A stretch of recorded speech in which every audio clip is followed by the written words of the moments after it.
ఇప్పుడు బన్నీ గారు కూడా అంటే అల్లు అర్జున్ గారు కూడా మొదటి సినిమా 'గంగోత్రిలో' ఒక మెగా కాంపౌండ్ నుంచి వస్తున్న హీరోగానే కనిపించారు. అవును. ఇప్పుడు ఈ మధ్య కాలంలో గదా! 2 అంటే మెగా ఫ్యామిలీ, అల్లు ఫ్యామిలీ అంటూ వింటున్నాము.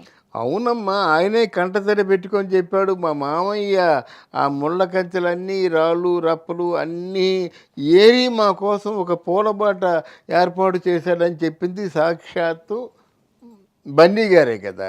ఇప్పుడు కదా అల్లు రామలింగయ్య గారు వచ్చారు.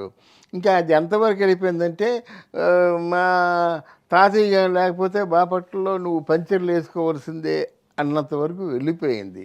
ఇది మనకెందుకు గానీ బట్ యాదృచ్ఛికంగా వీళ్ళిద్దరి మధ్య ఏదో ఒక కోల్డ్ వార్ నడుస్తూనే ఉంది. అది నడవకుండా ఉంటే మంచిది ఒకటి. కానీ ఎలా వచ్చింది? డిసెంబర్‌లో 'పుష్ప 2', హ్మ్. జనవరిలో 'గేమ్ చేంజర్'. అవును. ఎలాగుంటుంది? ఒకవేళ 'పుష్ప 2' గానీ గట్టెక్కిస్తుందనుకోండి, దాని ఎఫెక్ట్ 'గేమ్ చేంజర్'కి ఉంటుంది. పడతది. ఉంటుంది. అర్థమైందా? ఒకవేళ 'గేమ్ చేంజర్' మీద ఎక్స్‌పెక్టేషన్స్ ఉన్నాయనుకోండి, 'పుష్ప 2' 2 విధాలా ఉంటుందన్నమాట. అదని ఇదేం సినిమా దాన్ని చూద్దాం అనుకున్నానికి పోయింది. అవును. ఇకపోతే 'రామ్ చరణ్‌కి' నెగెటివ్ పబ్లిసిటీ లేదు. మేము 'రామ్ చరణ్' సినిమాలు చూడమని ఎవరు అనలేదు కదా! కానీ బన్నీ సినిమాలు చూడమని జనసేన అంటుంది. బన్నీ సినిమాలు ఆడనమని జనసేన అంటుంది. బన్నీకి వ్యతిరేకంగా చాలామంది ఉన్నారు. బన్నీ ఏమన్నాడు? నాకు ఒక ఆర్మీ ఉందని చెప్పాడు. ఆర్మీ సినిమాను బతికించలేదు కదా, ప్రజలు బతికిస్తారు. ఆ ప్రజలు ఏమంటున్నారంటే మా ఊర్లో బన్నీ సినిమా ఆడనము అంటున్నారు. మరి ఇన్ని కాంప్లికేషన్స్ దాటుకొని రావాలి. మరోపక్క మరి ఒక రకంగా చెప్పాలి అనంటే ఇప్పుడు కేరళ వెళ్ళామనుకోండి, అల్లు అర్జున్ గారి హవా మామూలుగా ఉండదు. హ్మ్. ఇప్పుడు 'రామ్ చరణ్' గారికి అంత లేదు పక్క రాష్ట్రాలలో. బట్ అల్లు అర్జున్ గారికి చాలా ఫ్యాన్స్ ఉన్నారు. ఫ్యాన్ ఫాలోయింగ్ పక్క రాష్ట్రాల్లో బాగా అనిపిస్తది. మరి ఆ లెక్కలు ఎలా చూస్తారు? లేదమ్మా, నువ్వు ఒక అమాయకంగా ఆలోచిస్తున్నావు. అల్లు అర్జున్‌కి ఒక కేరళ రాష్ట్రంలోనే పేరుంది. హ్మ్.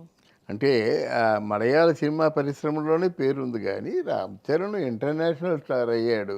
రామ్ చరణ్ అమెరికా వెళ్ళి ఆ ఆస్కార్ అవార్డు ఫంక్షన్లో ఆయన చేసిన హల్చల్ అలాంటిది ఏ ఇండియన్ స్టార్కి కూడా అది రాలేదు. అవును.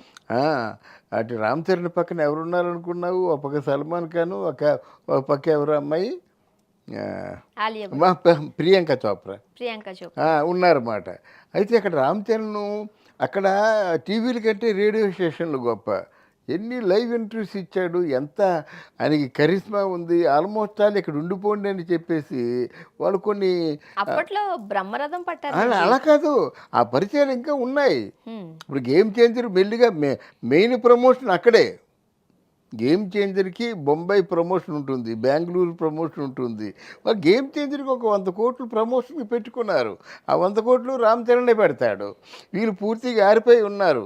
'పుష్ప 2' అనేసరికి మధ్యలోనే ఆరిపోయారు.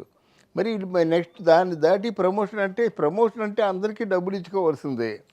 అందువలన దీనికి కొన్ని ఉన్నటువంటి అంటే మైనస్ పాయింట్స్ దీనికి ఉన్నాయి, దానికి ఉన్న ప్లస్ పాయింట్స్ దానికి ఉన్నాయి. బట్ ఏదైనప్పుడు కూడా అది ప్లస్ అయినా మైనస్ అయిన ఇద్దరు వ్యక్తుల మధ్య ఓ చిన్న వారే కదా, రైట్. తప్పదు యుద్ధము. చూడాలి ఏం జరగబోతుందో. ఓకే అమ్మా.